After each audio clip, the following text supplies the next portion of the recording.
2 days, yeah? So let me speak to you about what we're doing in other things we're doing in healthcare.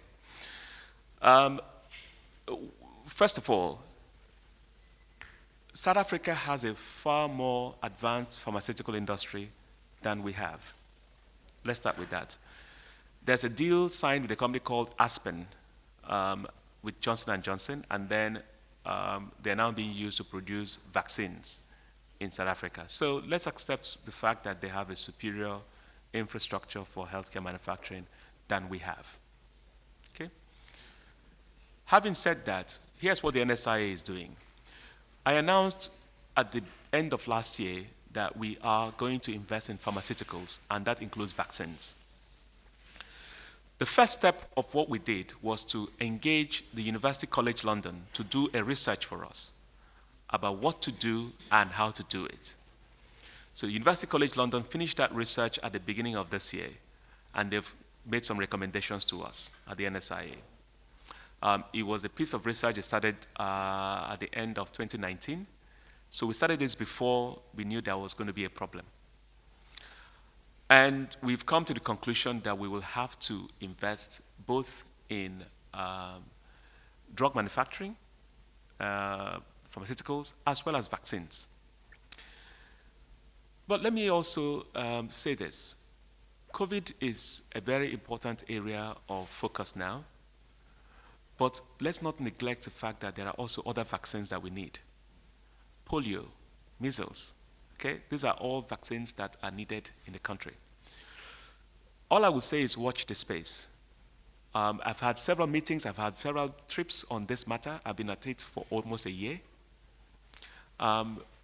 We will do something, and we'll do something major in pharmaceuticals.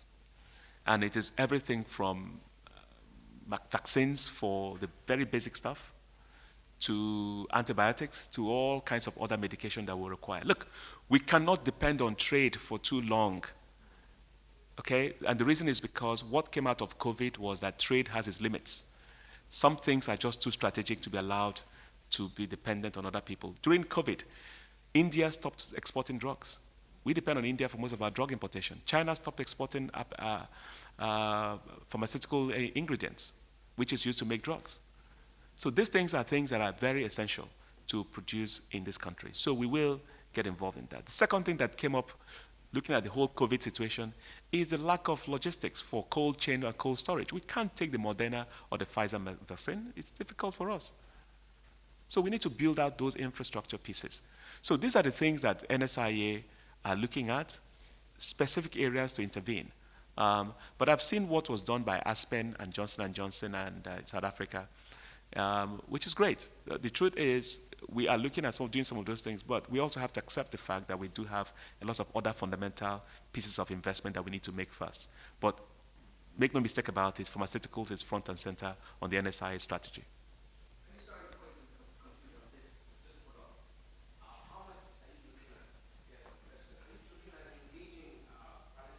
Yes.